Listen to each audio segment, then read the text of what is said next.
Video games. We all love them. The worlds, the characters, the gameplay. But there is a more sinister side to the gaming industry that we want to talk about today in today's episode. But before we start, y'all gotta do the YouTube stuff. Comment, like, subscribe, share, all that stuff. I will stop saying the cringy YouTube stuff when you guys start doing it. So get to it. Oh, another thing before we start. Caleb, how are you doing today, brother? That I'm doing fantastic. Absolutely fantastic. I'm settled into the studio finally. There So we go, behind me, we baby. have a white wall, but it's going to fill in because this is where I'm going to be situated at for the episodes, D- man. Dude, and guess what? We're since we're recording everything, we're documenting the progression of your setup. So we'll have it like year Yep. maybe like a year or two down the line, we'll have this like white background, but then hey, maybe you have like a full on like streaming setup. So it's gonna be lit. It would be funny if it just remains a white setup. We can time lapse it over time, like the transformation of the white wall. That would be sick, man. But yeah, guys, we are excited for today's topic. You know, we talked behind the scenes a little bit to prep for this because we're, hey man, there's some stuff going down in the gaming industry right now that is pretty nuts. But first, when we talked about this topic, we were talking about EA, Madden, all them. Wait, does EA do They don't do the 2K stuff, right? No. 2K is competitive. Okay, gotcha. But I know you're a lot about you're into the whole like football stuff. I'm pretty much out of that. But I want you to tell me because I know EA on the other side of how sinister these guys can be. But tell me about how sinister they are with the whole like Madden franchise. This past year, John Madden, who the Madden football games are named after, he passed away. Mm-hmm. And so Madden 23, it's not the 23rd game, it's just for the year 2023, was like a tribute to him. He's on the cover instead of an athlete. It's a big deal. And it's so crazy to watch this company tarnish this person's name and legacy, a historic NFL football coach, with how shady their practices are and how they market to consumers and ultimately how they handle their product. With Madden particularly, fans have noticed that they will tell people in the build up to the game, this feature will be in, this new feature will be added, things like that. And then the game arrives and the features are not there or don't work. And when these games come out, they're like $70 games now. Like that's where we are in the video game industry. Is games cost you nearly $100. Like we're getting there Sheesh. to the century mark. $100 almost for a game, $70.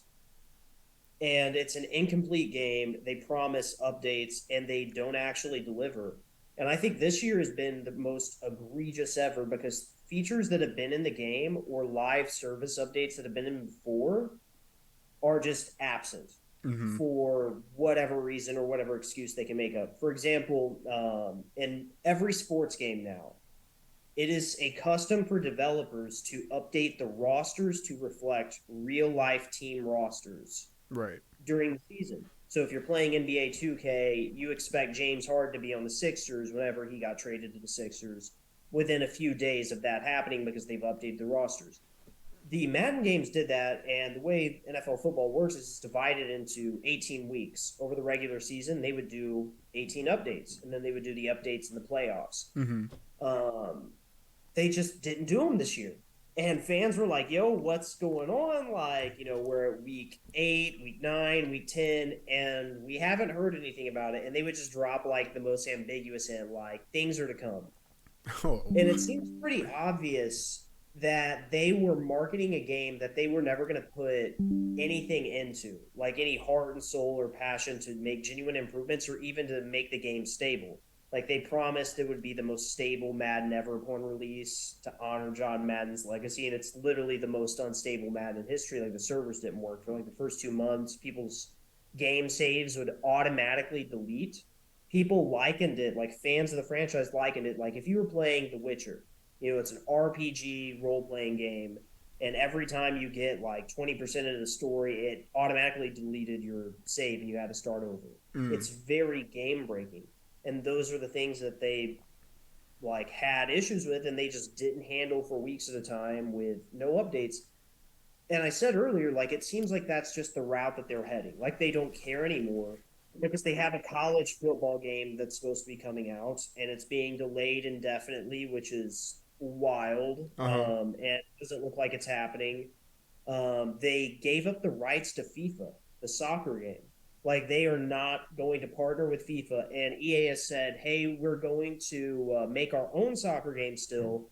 We just won't have the license from FIFA to do the FIFA World Cup in the game," which is a huge deal to soccer fans, football fans, if you're not from the United States, around the world. Enjoy, and they're just not with it, and that's just in their sports side. Right. Like you already know, man, about Oh, like the issues bruh. they have with Battlefronts, like Woo. kind of getting involved. Right. And it's like going back to like the whole sports thing. Like I heard that. So from a stream I was watching that. So did EA used to do DLC for Madden in terms of like updating rosters? Because I heard that they did it back in the day, but then they stopped because like they told like the developers like we are never doing DLC because that the whole thing about EA is that the common question is like, oh, why why buy these new games, why buy Madden 22, 23, 24? Is because of the stat changes, right?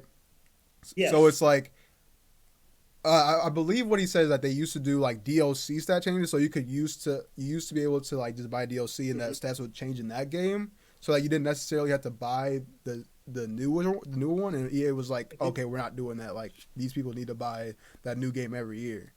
And it's like to me, like from the inside, I'm just like, wow, that's mind blowing because it's like, I mean, on one hand, I get it because like, yeah, they need to make money, but yet again, it's like, bruh, like Like they're making their money by capturing you, essentially. exactly, you're Because you're like in a if you trap, as a right? consumer want something that reflects the real world experience, like an authentic simulation version of these sports, they need to have certain levels of updates to stay consistent with what's happened in the real world. And that hurts them because they release their games every single year. Mm-hmm. Like with the last Madden game, they would do the updates for the rosters all the way through the Super Bowl, and you could start your franchise playing as your favorite team. As at the week of the Super Bowl, choose the winner, and then boom, you basically are at the starting point of the next Madden game, Mm-hmm. more or less. And I could see how they're like, oh yeah, we're going to lose money doing that. But then you have competitors to EA, like 2K, and they don't care. Like they are giving their fans so much creative freedoms. They allow them to make like draft classes, 4 or 5 years in advance, so like and share them with other people, so people can be like, yo, I don't even need to buy the next game. I could just have this one and draft the players that are upcoming, and it will be just like the next game. Like I don't have to go pay $70. In fact, I'm doing that with this 2K, but that's because they added in like a historic franchise where you could start as the Bulls in the '90s and Mm-hmm. have like all the players from the '90s and then do the drafts all over again, like relive history. And Right. who doesn't want to play like Michael Jordan in the '90s, like at the three-peat? Like that's Mm-hmm. so much fun. The graphics are amazing. What do I need to buy the new game for? I don't need to. Right. But that's, I guess, what EA is wanting to avoid. Mm-hmm. But when you make that decision, you are consciously doing it against your consumers, against their best interests, and against your own best interest of making the best product possible. Right. And like, is that what we expect or should want from producers of video games? Is to half-ass their way and like keep us confined in a box where we have to spend money? See, and that's the very thing that I'm not going to fully transition off of this, but that perfectly transitions into sort of my big enemy right now, which is, do you know who Game Freak is, Caleb? Oh yeah, Game Freak, Yeah. the ones that made Pokemon, right? Yes, sir. Yes. So if you guys don't know, which you guys definitely know, the new Pokemon games came out, Pokemon Scarlet and Violet, and already, and within I believe 3 days, they became Nintendo's fastest selling game of all time.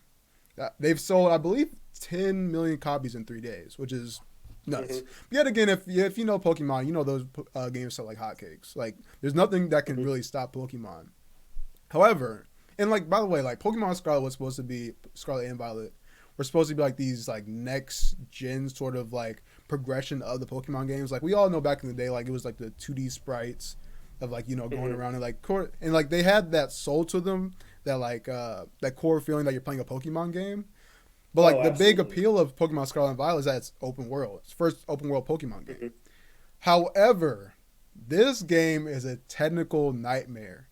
So you spend the $60 because Nintendo never like yet again it's a new game, but like we all know that Nintendo never like drops their prices for games. So like this game is gonna be $60 for like the next maybe like 5 years. So you buy into this Pokemon game, right? You're excited. I work at Target right now. This game is being put into carts like every other like minute, right? People want this game for Christmas, especially kids. So they're gonna pop in this Switch game, like, oh, I'm excited. Yet again, maybe the kids aren't gonna care too much because they don't, they're just excited for the little Pokemon game. But even I bought the new game, right? I was excited. But then you pop this game in, you start it, and man, first thing you hit with frame rate chugs, which is like one thing is you can expect that sort of with the Nintendo Switch a little bit because like it's a pretty old system at this point. It came out I think in 2016, so at first I was like, okay, maybe this is just a Switch issue. It's old hardware, but not necessarily. Like it comes down to Game Freak. Game Freak could have made an optimized version of this game that could have ran smoothly. One of the games that came out this year that runs pretty smoothly and has a pretty big scale is called Xenoblade Chronicles 3, I believe it's called. It's a huge scale game, huge JRPG, like one of those like 50-hour, epic games, whatever.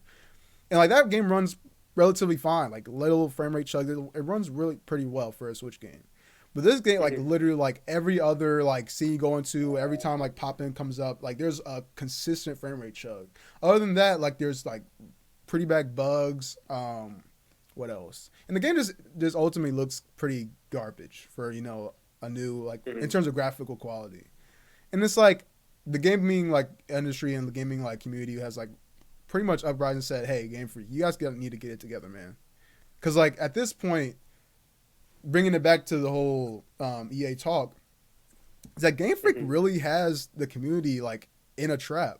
Like there's nothing that can stop Pokemon. You can literally like make the most bare bones Pokemon game and like just like. And this is an exact example of it because the joke was until this point was like, oh, Game Freak could serve you a platter of poop and you'll still buy it for full price and be happy with it. This is Pokemon Scarlet. I had to put myself for blame a little bit on this one because I follow Gene Park. He's a video game journalist at WAPO, and he tweeted out like, okay, Pokemon Scarlet is like, it's a technical mess, but the game is fun. I was like, oh snap. And he also bought it so that he can like look at like the weird bugs, which is like pretty funny in itself. But so I was like, man, I bought it. I was like, you know what? Let me test it out for myself. Bought the game and like, yeah, it's definitely a technical mess. But what I will say, besides Pokemon Platinum, this might be the best Pokemon game of all time. Amazing. That's exactly why it happens though. Like they have the technical issues, but that behind all that like rust, there's something that can be polished. Yes. Worthwhile. And you just hope that the developers will do the right thing and improve the gaming experience so you can fully enjoy the product. And honestly, I think that's like going to be the differentiation between a company that cares about their consumers or not. Like if it's 2 years past and it's still a buggy mess, like they're already looking towards the next IP that they're going to drop. Right. The next Pokemon game or whatever. So I'm curious, what do you think? Do you think you're going to see an improvement? So like they're going to end up delivering or no? I'm going to go ahead and say I was going to say a bold take, but this is pretty lukewarm. They're not going to fix anything, man. Game Freak isn't like they. That's the thing. Like that's the big issue here. Tying it back to EA again, is like once you have them in that trap, once you have this huge industry of kind of just like knowing that your fans aren't going to really. I mean, yeah, they're not really going to ask for more. I mean, yet again, the community right now is like really coming at Game Freak. Like you guys need to make a good product, but look at the sales. Y'all bought the game. They already got your money. But yet again, that this is like the first Nintendo game I can remember in recent history that was giving people refunds. I refunded my copy of the game. Like I said, I think this is the best Pokemon game ever, but I want to show Game Freak with my money that this isn't a product that you should be proud of. This isn't a product that you should push out. Like this is, to me, it's nefarious to like really just kind of take your community for like granted like that. Because like I said, I don't think they're going to fix this game. Why would they? They already got the bag. It's like they're going to continue selling more. So it's like that's the huge thing is that people are just like, they have the money, they have the community, they have everything they need. Like, why improve? And like I think that's a scary thing that we're getting at with both companies. Like once you have those resources, once you have that guarantee that you had those sales, why improve, right? That you're doing more work for maybe like a little bit more of a payout, but like what's more payout than Nintendo? Like a Pokemon game, you're not gonna get relatively more payout. So keep pushing the same formula. And that's the scary thing for me is like I would love to see because even with this Pokemon game being like open world, Mm-hmm. I would love to see Pokemon really like evolve to something that's really great. And I think Yes. Pokemon Scarlet and Violet have the bones for that. Because it truly is, under all the technical issues, it is a really great game. It has like Mm-hmm. all these missions that you like. It's a legitimate world this time. You're not just battling gym leaders, whatever. Yeah, there's like a story you can follow. There's like different things you can do, like side quests and stuff like that. So it's like y'all Mm-hmm. have this game. So I'm pretty much sold that the next game is going to be fire if they can continue this structure. But yeah, right now it's like yeah, Scarlet and Violet, technical mess. You gotta do better. With Game Freak, I always felt that that perfect Pokemon game that's open world, you can go to every region, you genuinely can catch them all. Mm-hmm. You know, like catch every single one in one game is always around the corner, but I feel like we're never going to get there because, you know, if you ever have that game where you can catch them all, like you don't need him to buy the other games. And if you remember, Right. like as a kid growing up, they had Ruby and Sapphire, and the reason was two games with the same story, like just different gloss, was you could catch different Pokemon from the other, even in the same region. Like one you could get like the blue guy, and the other one you could get the red guy, and Kyogre and Groudon. Yeah, I remember those. Red guy and And blue that guy. encouraged you to either buy two games or get a friend, and you had to trade and interact, which sold other products that kind of worked with the game. And that was the point. They didn't want you to be able to do it all in one. They had to squeeze as much money out of the exact same thing. And it's been that way since the beginning because I think it was Pokemon Red and Blue Mm-hmm. originally, wasn't it? Yeah, Red and Yeah, Blue. red and blue. I think there's even like more of those like duality sort of things too. It's like you bring a very good point because like I keep forgetting the fact that like they're just really trying to squeeze that like other purchase out of people. Like, because I've never been the person to buy both of the Pokemon games. Like, I wasn't going to spend $120 on these games, bro. I'm not doing it. But like, yeah, like people will buy those games to get those one or two or three extra Pokemon that you can't get in Mm-hmm. other game. It's like, I and like you said, I think every Pokemon fan like always looks at the Pokemon games like there's going to be this magical, mystical, perfect Pokemon game in some time in the future. I just know it's going to happen, but it's like right now it can't happen because of just how much the sort of the structure of these games relies on exclusivity and locking things behind different things. It's like yeah, like maybe we'll never get a perfect Pokemon game. That's actually really sad to like think about. As like my Like inner they'll kid just just leave died. one out that you have to Yeah, get another game for. yeah, But I think it's so funny. Like I had this thought that made me realize, like growing up as a kid, you were penalized if you didn't have friends that played the game. Because if you had a friend, you could be like, "Yo, you get Ruby, I'll get Sapphire, and we'll just help each other, complete the Pokédex." Is right, the funny thing. So if you don't have that friend, like, enjoy paying another 60 to get exactly. that one or two. Hmm. But I did want to bring up another thing. Like, do you have any like pet peeves of the gaming industry right now? Because I've quite a I think few. it's specifically that idea where you're captured as a consumer. Hmm. Because the reason why you kind of like keep going back to Pokemon is it's kind of like a social game. It is like in a sense a social experience, like getting to like play with other people, and it's a like way to hang out, especially like Pokemon Go. Like that's why everybody loved it. Got you Dude, outside yeah, with friends doing like activities together. And I feel like when the next thing comes out, you don't be want to be the one that's left out and ends up not getting it. So in a way, like these, it feels like these companies like rely on our own like peer pressure, like the social FOMO, pressure to yeah, fit FOMO's real, in, man. like to go and pick up the next one because you just don't want to be left out. Exactly. But I kind of wonder, like I cannot help but wonder if, well, I'll bring this up. Okay, so gonna get a little sidetracked, but I remember as a It's fine. kid that there was like little kid advisors to Pokemon. like the executives at Pokemon. You know what I'm talking about? They would like hire actual kids to come in and Wait, like what? say Pokemon should be like this, or you should add this in the game. Did you know that? Wait. So like, where were these advisors come? Like, were they coming to like your school or something? Like, where were these advisors at? No, like so it would basically be kids that would like write to the executives and they'd be like, wow, this kid does seem like they have like interesting ideas. And I remember seeing a picture of Oh, one, and it's like a kid with an Ash Ketchum like snapback on, standing on like these CEOs' tables, like holding up like a Pokemon card or something, like explaining to them like whatever he's talking about. yeah, And seeing how these games have progressed, it's like, did they ever take any of that advice? Because it seems like the evolution of Pokemon by Game Freak is so slow. Like it almost dude. reminds me of the development of a children's show, like Barney or something. Mm, 10 years can pass. Barney's the same. 20 years can pass. Blue's Clues is the same. Like if you know it's children and it's going to be perpetually sold to 7-year-olds, and you can count on 7-year-olds. 7-year-olds aren't rational consumers. They don't even know like what they actually want in life or what they're talking about. yeah, Their parents will just get it for them. So what's the point of evolving? And it's been slow, and I wonder if it has to do with that. Like listening to the fans is kind of for show because those fans aren't even their core audience, right. is what I'm wondering. That Hmm. was the whole point of that. And I'm curious, do you think that? Do you feel like maybe that's why we can feel like a little disconnected from some of the games and IPs? Is because they're intentionally not evolving because they already have their market. Children, you don't need to evolve for children. Children are, they're not processing a lot. I'll put it that Right. way. I mean, I think you're on the nose, right? And like I said, it's like there's no need to evolve if you're already like the apex predator, right? Like Nintendo, like Mhm. Pokemon is the apex predator. Let's be honest. Like games selling 10 million copies in 3 days, that's crazy. They're like literally like Pokemon is like the Drake of the video game industry, where like this guy can drop anything and it's gonna sell like hotcakes.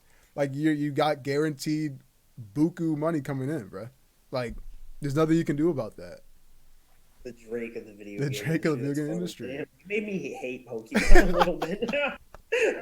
But no, it's facts though. It's like 100% facts. But yeah, man. One thing I did want to bring up though, for my pet peeve, is like the notion of making a game for like, or like remaking a game so like a iconic video game franchise and making it for like a quote unquote new audience. So like for me, this is like sort of like fighting games. The big thing in fighting games right now is like sort of making it easier for casuals to come in, and that's fine, right? We want more people to play the game, right? But what people don't understand is that if you make a game easier, that's so like the fighting games are like notorious for being like maybe not hard, but just incredibly like punishing, right? So like when you make a game that's for newer audiences that's easier to get into, on the surface it sounds fine. Like, oh wow, I can finally get into fighting games, right? Like I always wanted to sort of do that. But what you're also doing in that process is you're making it easier for the pros to like learn the game. So either way, like the people that have like blood in the game of fighting games, they're still gonna toss you around. Like it's not gonna be really any easier for the new people to come in. If anything, you're just making the game have less depth, right? Mhm. And I think you can kind of put that towards like other IPs that sort of take that notion of making or rebooting our franchise for a new audience. Like actually, something that I know we're talking about like our pet peeves, but like something that this is first thing that came to my mind was the new Tomb Raider game.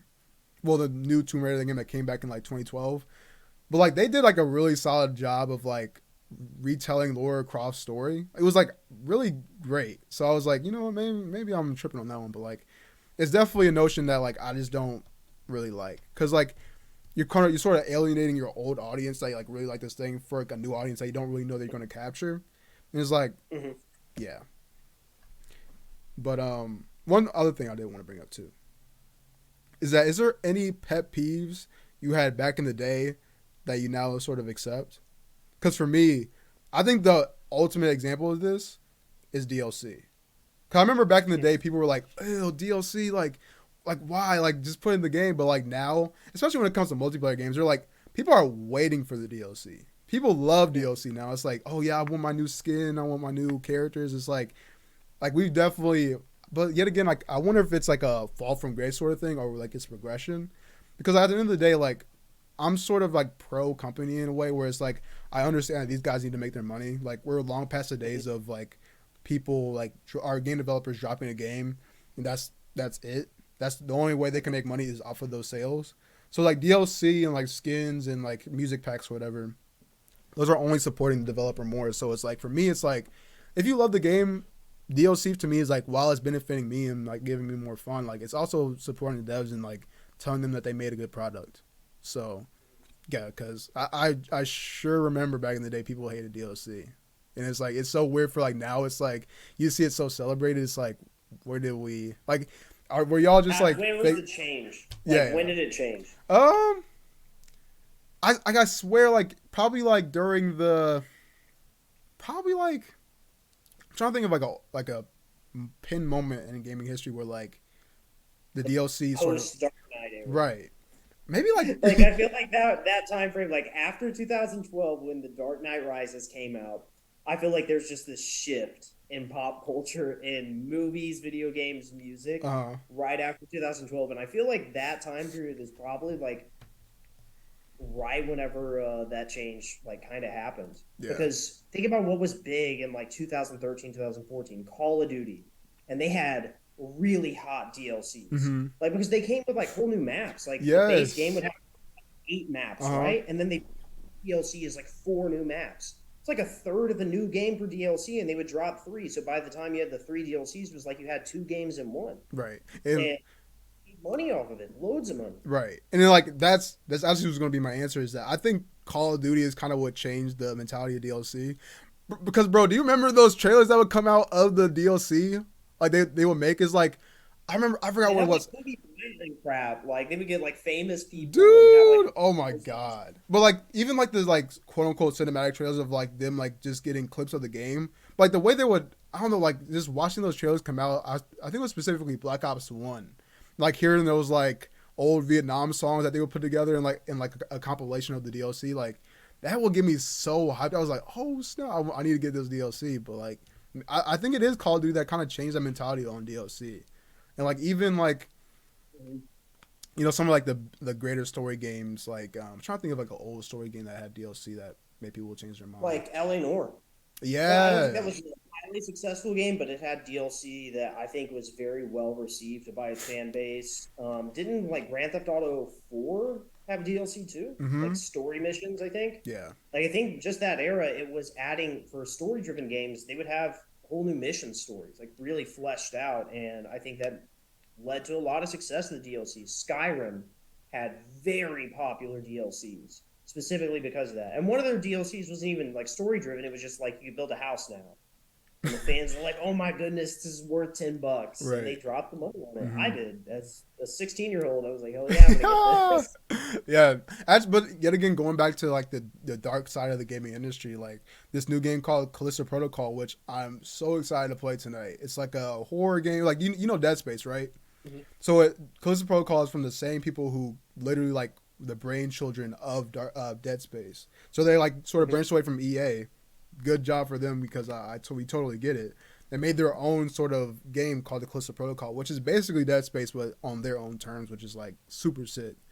But Mhm. however, the season pass of this game is getting people pretty riled up because it's like outside of there's going to be like a story expansion, but they're also in the season passes like extra death animations or like what's the other stuff? Let me actually I'm not gonna look because it'll pop on the screen, but like just really like basic things that should have been in the game, and that's when Mhm. DLC starts to get a little iffy, to where it's Yeah, like because you feel like they robbed the main game of components that should should have be been in the intrinsic in game. it, Yes, and I don't they think there's sell any it to you debating that, later. right?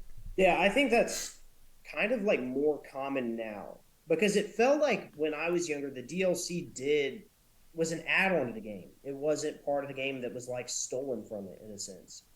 And now, like with microtransactions, like it kind of feels like there's things that should be in the game. Like the new Modern Warfare is, I think, a great example to have the characters from the main story missions as like playable characters online. Mm, You had to pay $100 in pre-order.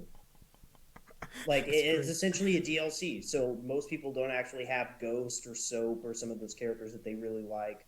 because they sold it to them like after the fact as a Wow. DLC. You know what I just learned about the new MW2? It might be fake, but is it true that there's not a single Modern Warfare 2 Legacy map in the online mode for like TDM or like all that? I wouldn't say that necessarily. Well, not for TDM and all that. It's in Warzone. Because Okay. the Al Mazrah map has like little parts from previous Modern Warfare 2 games. Hmm. And I think it works out really well. Like they're not exact copies, but their essence is there. Like you can drop airport from Modern Warfare 2, and that's pretty cool with the Warzone experience. Like I'm not sure if you've been playing the new Warzone, but I Nah, man. think Activision's outdone themselves. I think it's phenomenal. I think their Wow. servers suck though. That's the only downside. Like the game crashes frequently, but Yeah. I think it's a beautiful gaming experience. I've had more fun than I did with the last one, and I didn't think that was possible since I was basically addicted to that game. Like that was my Hmm. go-to de-stressor, my go-to for just Dang. like playing with the homies. Like Right. it was the game, but But hold on. So are you it's telling better. me that there's no Rust in the MW2 like remake, basically? TDM. Yeah, you cannot TDM it. You have to drop it at Warzone. Dog, that has to be a sin for that. Like, how? Come on, MW2. What do you think of Rust, like quick scoping on the Rust map? Like, now that's Yeah, pretty the one scummy. v ones where you settled Exactly, your beef. dude. Like that's when like the whole phase thing sort of kicked off. Like the phase memes of like the sick compilations off of Rust. Like that's when they started to kick in. Like, come on now, how you gonna drop MW2 and not have a single of the classic maps in the online mode? That's ridiculous. Go watch them sell it to us as DLC. Dude, definitely. And guess what? People are gonna buy it up, and that's what we're talking about here. The Hmm. dark side of the video game industry. But before we, like, No, I have some. You asked me earlier yeah, if there's something that I hated before that I've grown to accept, hmm, and microtransactions in free games. you like I it? think that is, I think that's a completely fine model for me, to I be believe that honest. too. Like Warzone is a free game. Like anybody can go play it right now. You are not restricted in leveling up your guns. Yes, you are a little bit more incentivized to spend money. Like I talked about the operators, if you really want it, or you want to get a like cooler looking gun skin, like yeah, you may pay, but it's an option. Like you're not Exactly. required to do it at any point in time. Like the game's not going to stop one day and be like, you haven't paid us $9.99 in forever. Like you suck. Get off. Like you can just play, and I think that's a perfectly good model. But it does have like that new dark side to it. For example, I probably spent $300 in the first Warzone on skins. Dude, I'm telling you, I love that game. I had like the Ghostface skin, the Rambo skin. Like they had me. Like I Yeah. was The Snoop. Did you get the like Snoop Dogg I was a skin? mindless consumer. Was me for that game. Say what? Did you get the Snoop Dogg skin? Of Yeah, that was course. actually kind of sick. See, but like when it's actually like kind of like quality content like that, it's like, bro. Mhm. But that's the thing. Is like if you like the game, why not? It's like I don't feel any because like Yeah. I was like shocked about you saying you spend that much money on Modern or Warzone, but like, bro, I'm such a hypocrite because I've probably in my lifetime. So I'm a big card game fan. I'm playing with some Mhm. like poker cards right here. But like I've been playing Hearthstone ever since I was like had to be in like middle school or something. Bro, like Mhm. thank God they don't have like any way you can see how much money you spend on that game. But like I've had to have spent more than $1,000 on that game. Like not but like yet again that's the sort of thing about card games like you kind of have to spend that money. But like I like the game and it's like I don't know, it's Mhm. just like I need to spend that money. But you know the big thing about free to play games I totally agree with you, man. Like free to play games and the microtransactions in that are fine to me. Even in the paid games because like yet again like if you like the game then like it shouldn't really matter. It's like Mhm. do what you want to do. And like I said, you're also supporting the devs, but even with free to play games, it's like they're not forcing you to buy this stuff. So like when people complain about like like microtransactions, it was like you don't have to buy it, bro. Like especially in Fortnite, I was in this like online argument Mhm. about Fortnite. It's like they're like brainwashing kids to like steal their parents' credit cards to buy these skins. It's like maybe that's pretty valid, but it's just like because those skins are fire, but like Yeah. you don't need like Fortnite. While like it's cool to have a skin, you can just play that game with the base skin and it be free. And Fortnite for like the cultural like waves it made, for it to be a free to play game is so sick, bro. There's like Nerf guns of Fortnite characters. There's like Halloween costumes of Fortnite characters. Like that is such a Fortnite might be the most like culture moving game of all time. I'll go ahead and say it. It's gotta be one of them without a doubt. Like kids are doing like the dances on like TikTok and YouTube and like getting viral, Right. like becoming viral just because they're doing like Fortnite stuff. Mm-hmm. And a lot of people made loads of money. Like some streamers got rich. Shout out to Ninja. Streaming them. Yeah. Yeah, like how much did he pull? Like over 100 mil, right? Like some ridiculous, insane number. Was that from the Mixer whole situation? Because he literally like he got so lucky in that situation. I don't know if you knew about that. I'm not sure. I was just thinking like in like his net worth. Yeah, because he had like a Walmart product at some point too. Dude, like Fortnite is crazy, man. 100%. There is still a dark side to those microtransactions, though. Like specifically, the new Warzone's come out, and it's rendered all those skins I bought obsolete. Like I will not use them ever again. Yeah, that sucks. And I can't believe I'm saying this, but I almost feel like those microtransactions need to become almost NFT-esque. Like if I pay for the Ghostface skin, you need to guarantee that like the $20 I just spent on it means I get it in the next game too. Especially when it's so cool. Like I want to be Ghostface again in the new Warzone map, but I can't do it. Like I just cannot do it. But well, I have a question. So is Warzone 2? It's not just an update to Warzone 1. It's a completely brand new thing, right? Whole new game, whole new engine. But does it use the same servers as Warzone 1? I'm assuming. Okay, so it's completely new servers. No, I think they got their own servers. Okay, so I kind of get that, but it still sucks to spend that much money and like it just sort of up in flames, right? That's never. Yeah, and it's not like I would want the money back. I would just want what I paid exactly for to still be in existence, rather than rendered obsolete by time. I still get because that. You know, if you go to the store and buy a coat, you can keep your coat your whole life. You know what I mean? But you spend $20 on a Ghostface skin that's gone after a year. I don't know why that was so comedic. Like you comparing like the skins to like going to the store and just buying your coat. Like I get to keep my coat for the rest of my life. Like seriously though, I feel a little bit gypped. Like that's the downside to it. Like how can you not be jaded about that, dude? Like, 100%. Sure 2 drops, there's gonna be a lot of frustrated kids wondering why they can't be John Wick anymore. You know? Dude, imagine the blow up that would happen if like there is like a quote unquote like Fortnite 2 and all those skins just like Thanos snap.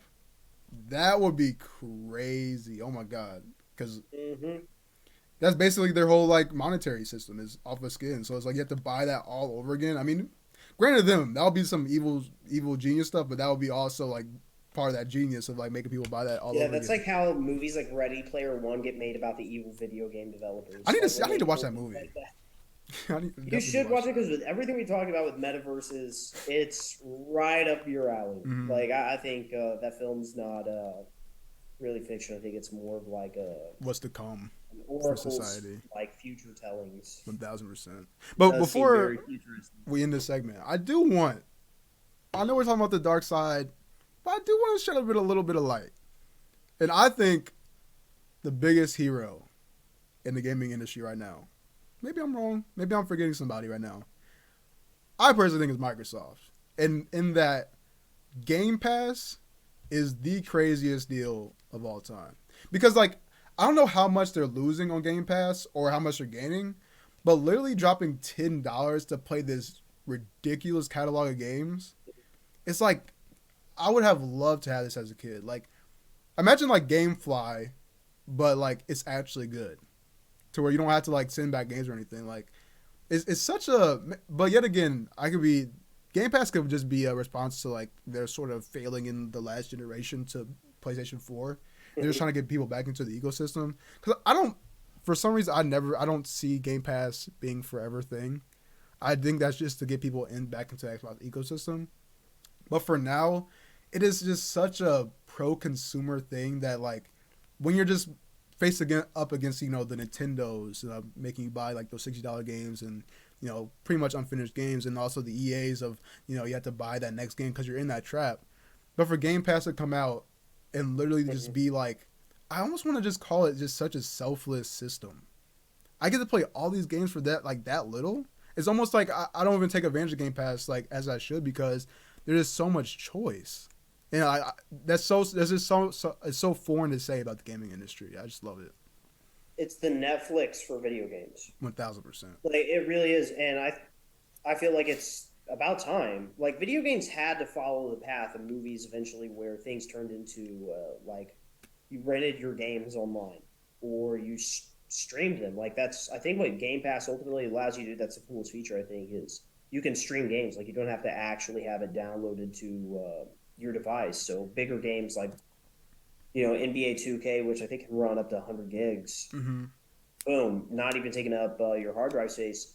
And I think it's good for small developers to get their games that people probably wouldn't have like paid for outright Yes. available to people, and Mm-hmm. then they could have like their little microtransactions in the game to like get their a little bit more money so they can fund their next venture.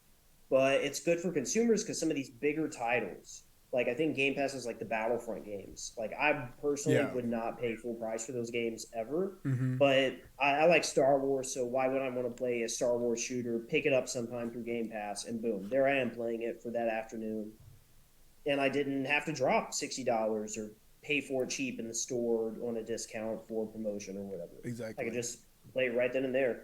And I think that's just the direction video games are going to go. You think Like so? Sony and Microsoft have both discussed how serious they are about game streaming. I think PlayStation had like the PS Now. I think it flopped though Yeah. because it was like a Mm-hmm. little bit too soon. I feel like, but we're at that point now. Like they don't even want us to have consoles in the future. Like that's what I think Microsoft has said. It may have been Sony, but they want people to just stream with an app on their TV with a controller. Like go Yeah. get your controller, go get your VR headset, boom, play. You don't even need discs anymore. You don't even need a hard drive. Just Mm-hmm. stream it from our servers. We got you. And that's the direction it's going to go because I have the Xbox Series X. I think it's huge. I don't need that in my apartment taking up space. Right. Like, it's the past, Mm-hmm. and we are seeing the future unfold in front of us. Right. And I think what you said about the whole, like I was thinking about like how much it's helping out Xbox, getting people into their ecosystem, while also like giving the consumer a lot of like cool games and stuff.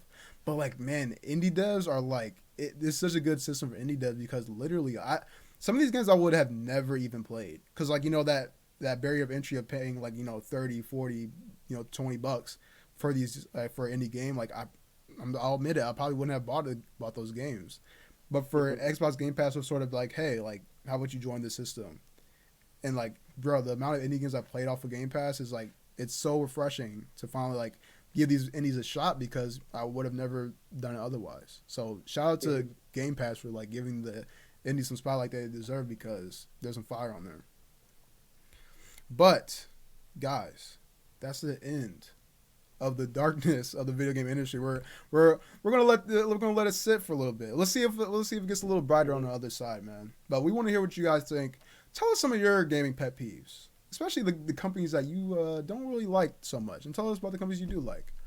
But guys, we'll see you in the next topic episode.